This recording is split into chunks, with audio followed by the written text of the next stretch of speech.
sold more than 35 million copies. His live concerts fill stadiums right around the world. Michael Buble is used to being at the top of the charts, but now he has his sights set on the bestsellers list. His new book, On Stage, Off Stage, is a unique portrait of his life, and Michael and I recently had some fun together.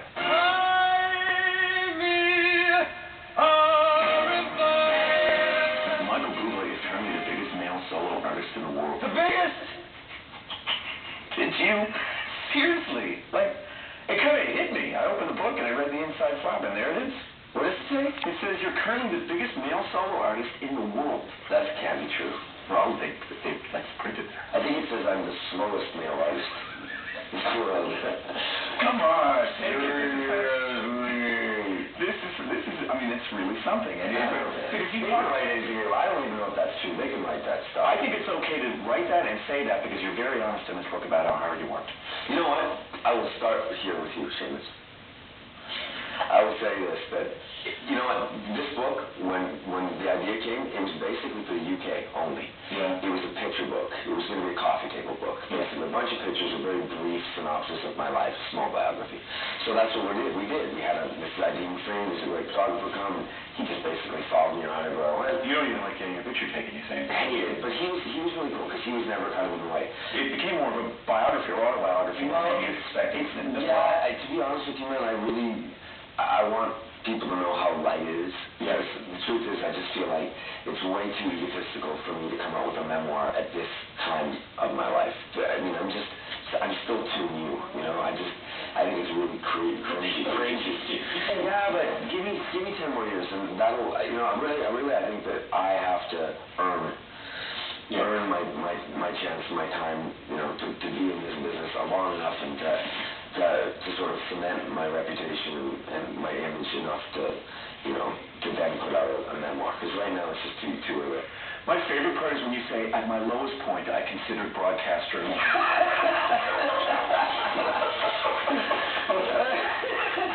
I didn't mean it like that. Oh, yeah. You know, my journey was a tough one, man. After about 10 or 11 years, no one kind of bit. And the record companies, I'd never gotten into a record company. I mean, I had a meeting with William Morrison, CA, and all these people, and they said the same thing, all of them.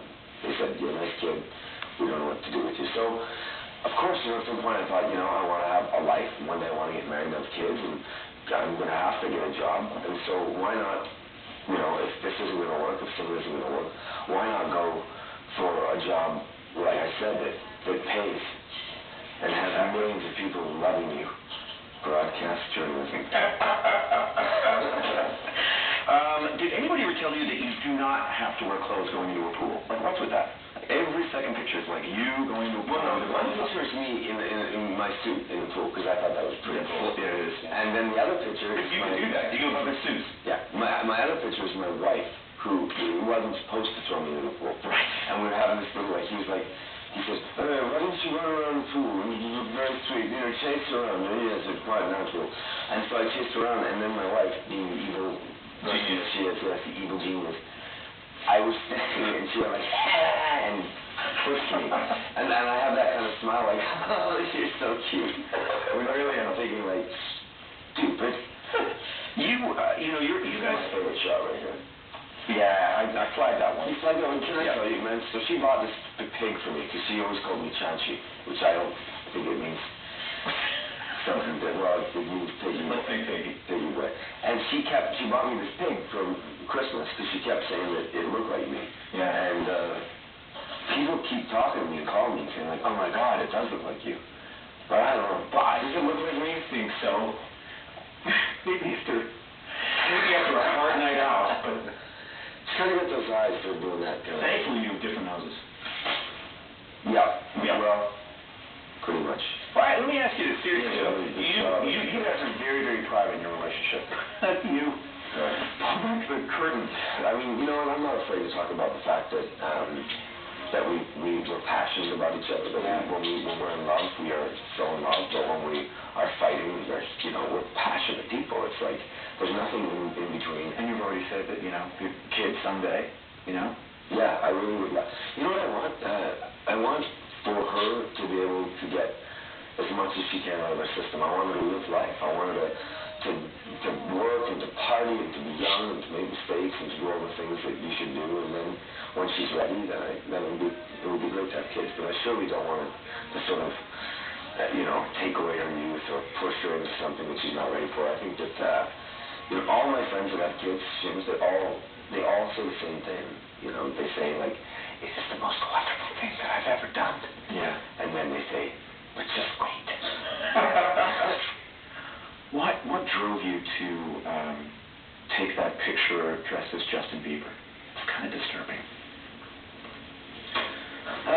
Secretly, I want to be Bieber.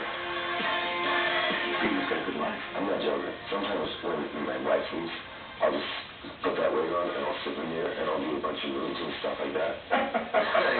He's a great kid, I don't know. I thought it was cool. In the video, it was basically me taking the pee out of just culture, Hollywood celebrity culture, and I felt like he was one of the most recognized faces in the world at that point. So I thought, okay, that'll be good.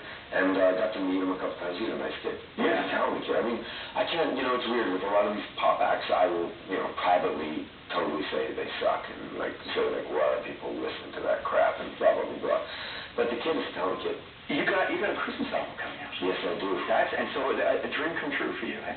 Big time. Yeah, Christmas. I mean, I've said it a million times, but Christmas is a huge time of the year for me. My family. I mean, our family made it so good for us, and Mom and Dad loved us so much, and made Christmas really exciting. So that even as I got into my teens and stuff, and I would still, like late October, I could still smell Christmas coming.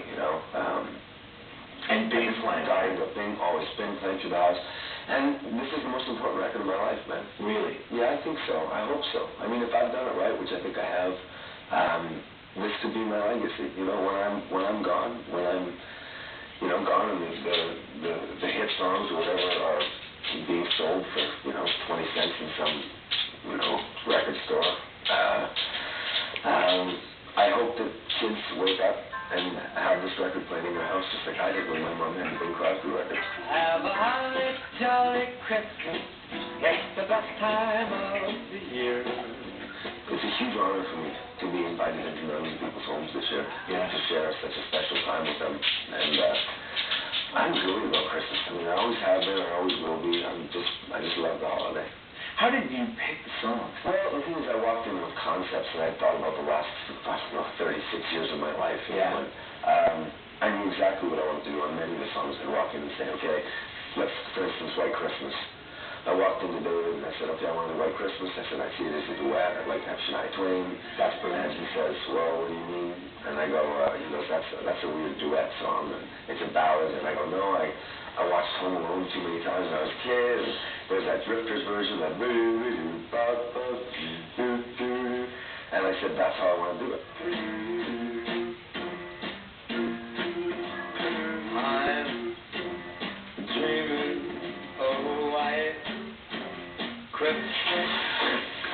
Is that it? That's it. Can we do more? Oh, what a compliment. Golly, have a holly jolly Christmas this year.